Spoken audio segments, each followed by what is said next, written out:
Hi guys, welcome back to Spelling and Word Study. My name is Mrs. Rhodes and I'm here to get you started on Unit 30, words that contain the TI and SI patterns.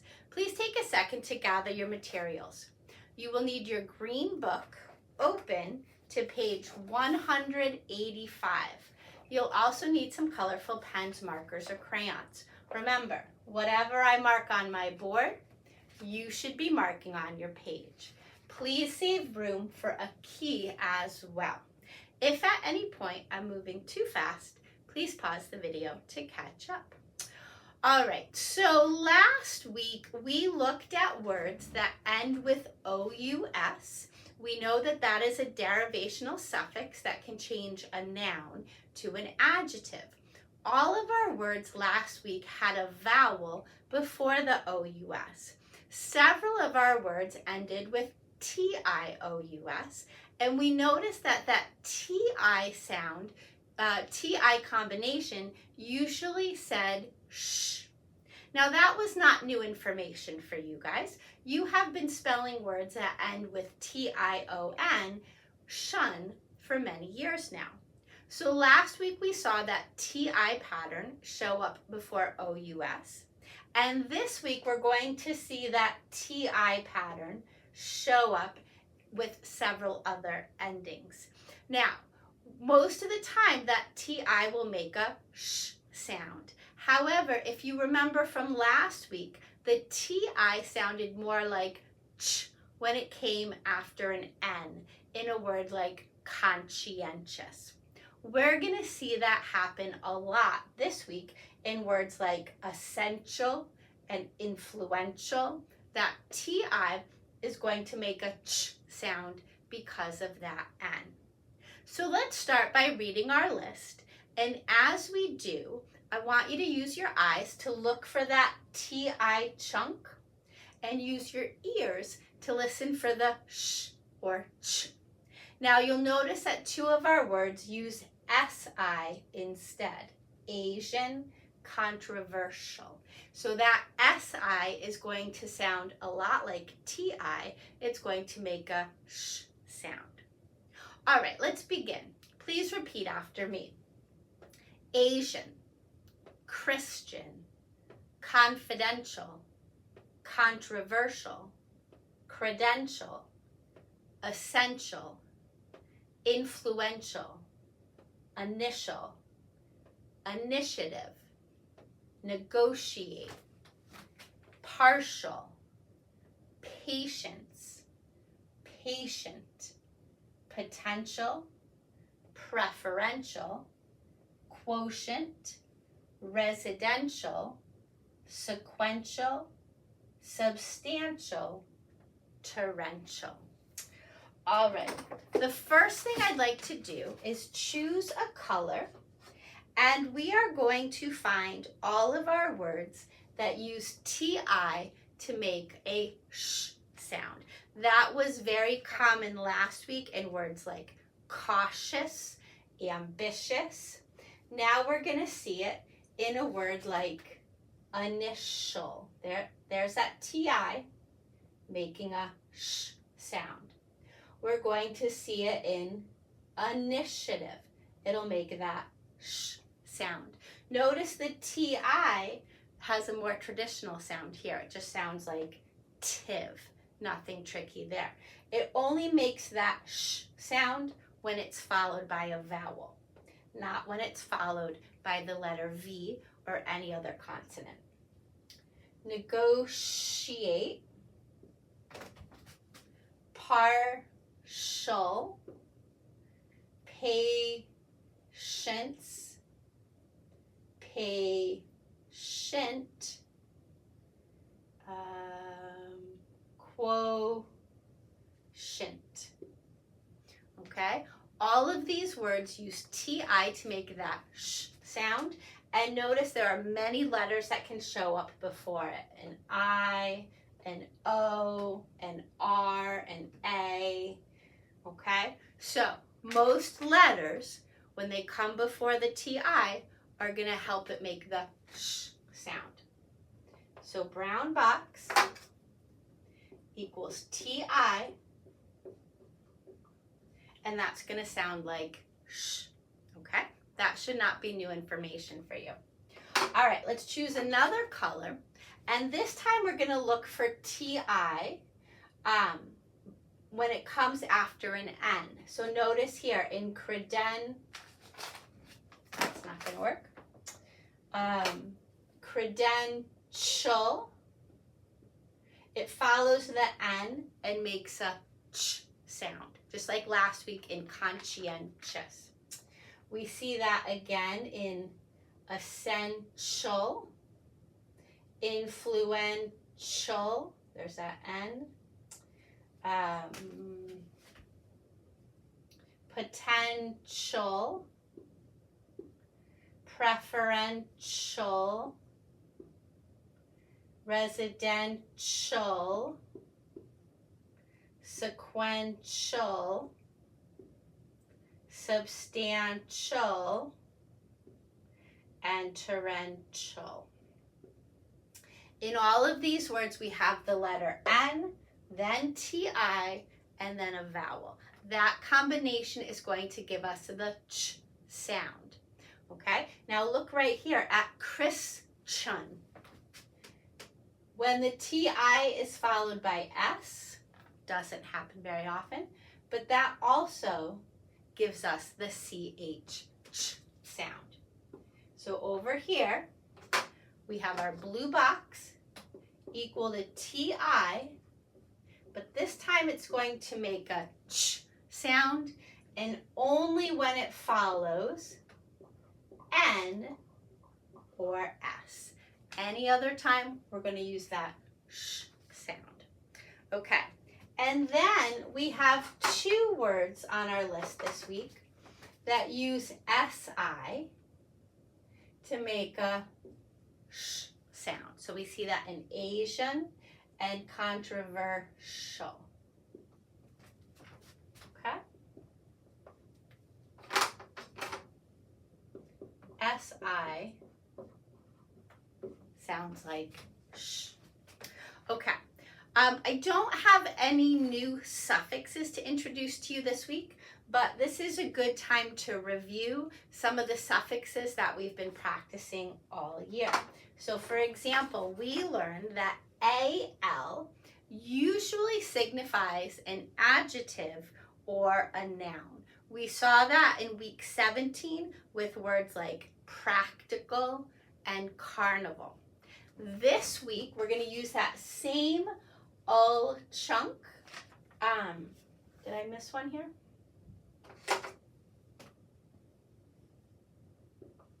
We're going to use that same ul chunk to represent an adjective or a noun. So confidential is an adjective. It means private. There are certain things that you should keep confidential, like your social security number, like your passwords for your bank accounts, okay? That's not stuff that everyone should know. That should be private and confidential. Okay, controversial. There's another adjective.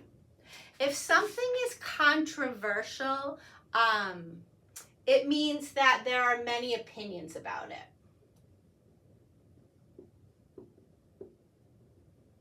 So anything that our government is debating, if the Senate is debating it, if our elected officials are debating it, it might be controversial, right? Passing new gun laws, changing tax laws, even something like, should we extend the school day? Should we have more recess or less recess? Those can be controversial topics if people have strong opinions on both sides. The people who think, yes, absolutely, we need a longer school day, and then the people who say, absolutely not, don't give us a longer school day. That's going to be a controversial topic because there are many opinions. People disagree. Now, a credential is a noun. That's a qualification or a proof. It's some sort of proof of qualification. So you can go to college to learn how to be a teacher or to learn how to be a nurse, and you can take all of your classes, but you can't practice as a teacher or a nurse until you meet certain requirements, you take certain exams, you prove that you're ready, and then you will get your credentials, and you can show that whether it's a license or a certificate, but that is your credential, that proof that you are able to carry out that job. Essential is another adjective. If something's essential, it's necessary. If you want to grow up to be healthy and strong, it is essential that you get enough sleep. It is essential that you eat a healthy diet. Okay? It is essential that you get exercise. All of these things are necessary. Influential is another adjective. If somebody is influential, it means they affect people. They have a strong influence on our lives. So my grandmother, who I love dearly, was very influential. I wanted to grow up to be just like her.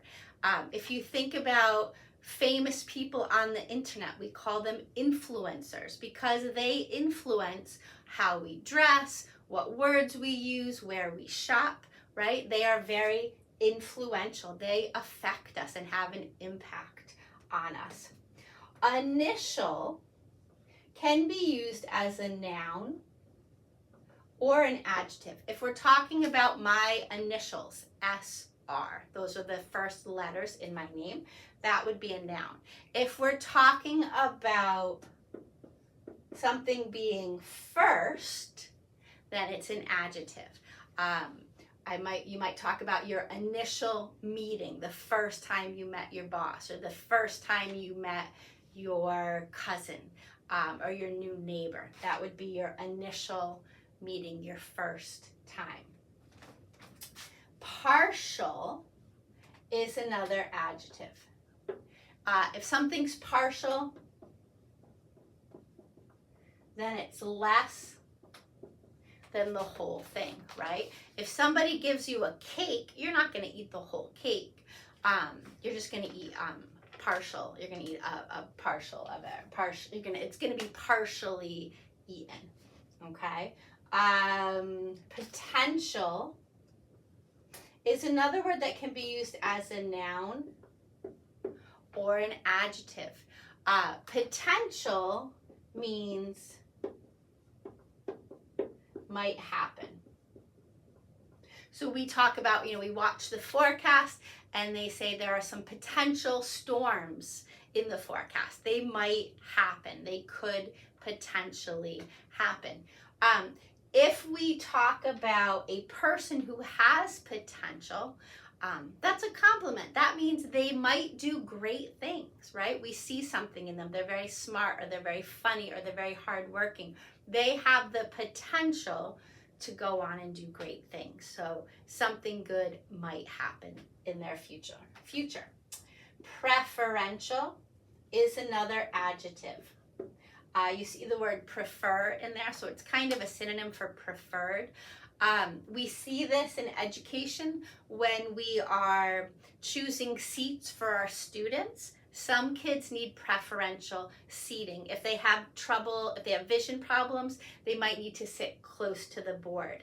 If they have hearing problems, they might need to sit close to the teacher. If they are easily distracted, they might need to sit away from the window or away from the door, places where there's a lot of activity. So when we talk about preferential seating, we talk about the preferred, the best spot for that child. Residential is another adjective. If we talk about a residential area, that's a place that's full of homes. So if you were to look at a map of your town, It's broken into zones. There are residential areas where there are lots of houses or apartments. Then there are maybe industrial areas where they could have factories or warehouses. Maybe there are commercial areas where they can have stores and restaurants, okay? But the residential area, that's where you have residents, people living there. Sequential is another adjective. That means in order. Okay, so several years ago, we took a photo of all of the grandkids and we had them stand in sequential order, so from oldest to youngest. So if you put something, if you do something sequentially, it just means in sequence or in order. Substantial is another adjective, and that means a lot.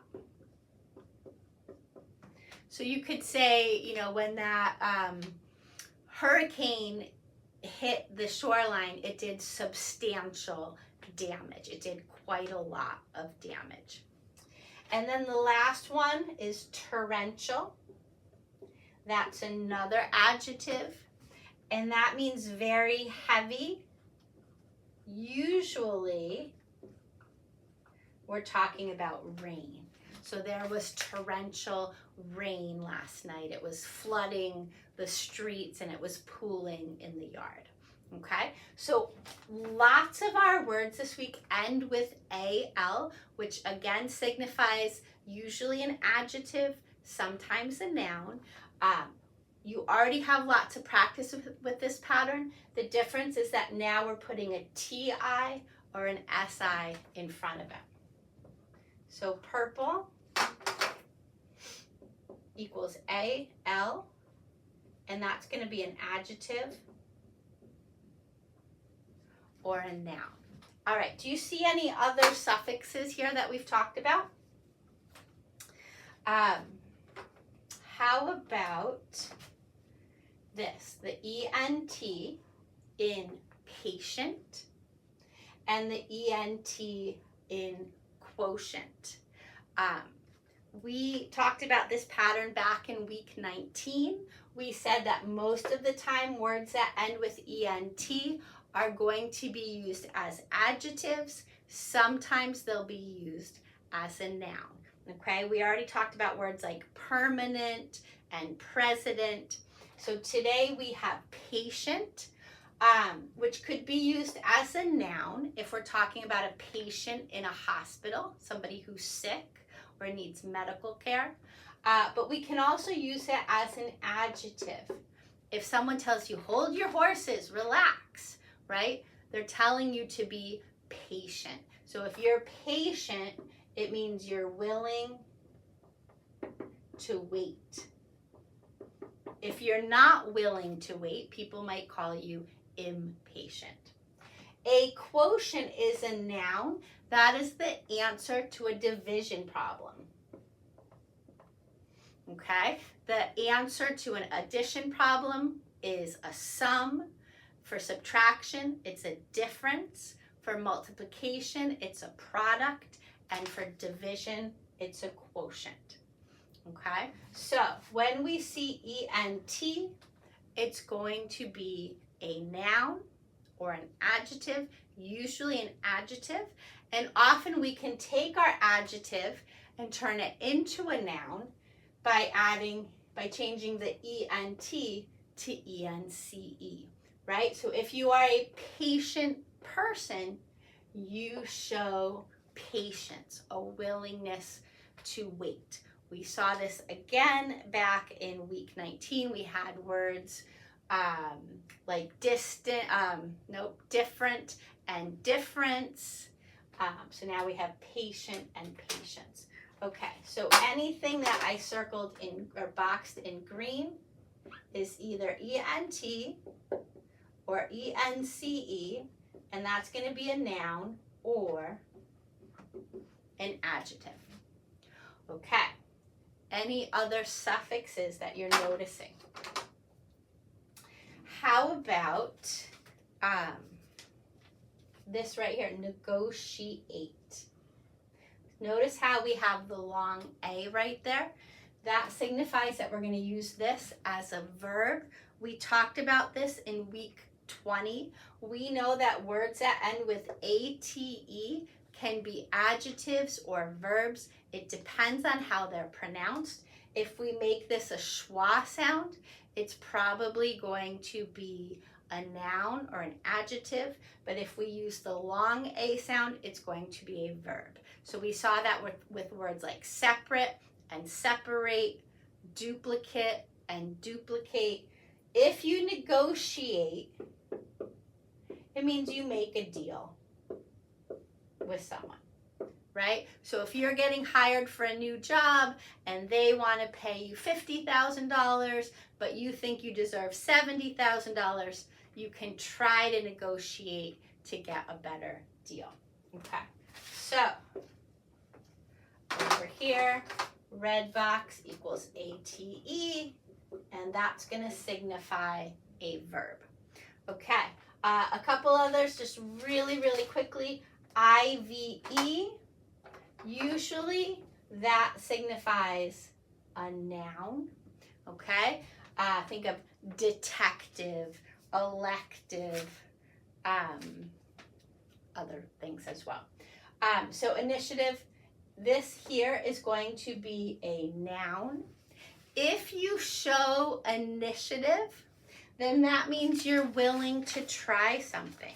I had a good definition.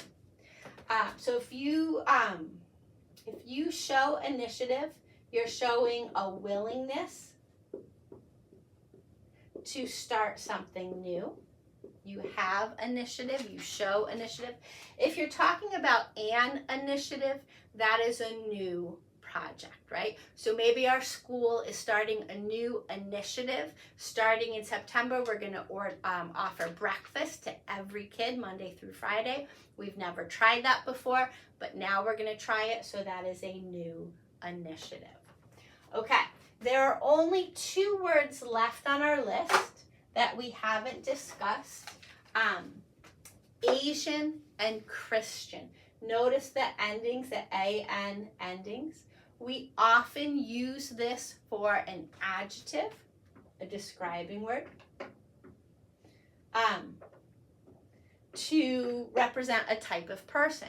So notice, because this is the name of a place, Asia, we have to use an uppercase A.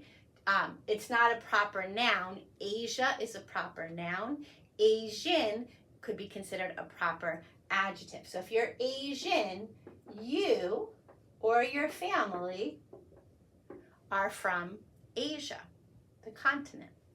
If you are Christian, and again, we use an uppercase letter because we use uppercase letters to signify different religions. So whether we were going to write Jewish or Muslim or Hindu, Christian, we always use an uppercase. So if you are Christian, that means you practice Christianity. That's your religion. If you are Jewish, you practice Judaism. If you are Muslim, you practice Islam. Okay, so lots of great words this week. I feel like I've been talking forever, so I apologize. The last thing I want you to know very quickly is that when you get to page 188, I do have a new root for you. It's a Latin root, F-L-U, flew, and it means flow. So all of the words in this word bank will have something to do with flowing. So for instance, the word affluent, we're talking about F-L-U. If someone is affluent, the money is flowing. They are rich, okay? If we talk about an influx, maybe there was an influx of people moving to the region after, I don't know, the war, it means the people are flowing in. If you talk about reflux, right? Sometimes people, instead of everything flowing down their esophagus, the stomach juices flow back up. That is called reflux. So all of your words here have something to do with flowing, including this word, influential. If somebody has an influence on you, it's like their thoughts and actions and likes and dislikes kind of flow over to you and impact you, right? So an influential person has a way of flowing, or their ideas flow onto you. All right, that's all I have today. Good luck, and I will see you next time. Bye-bye.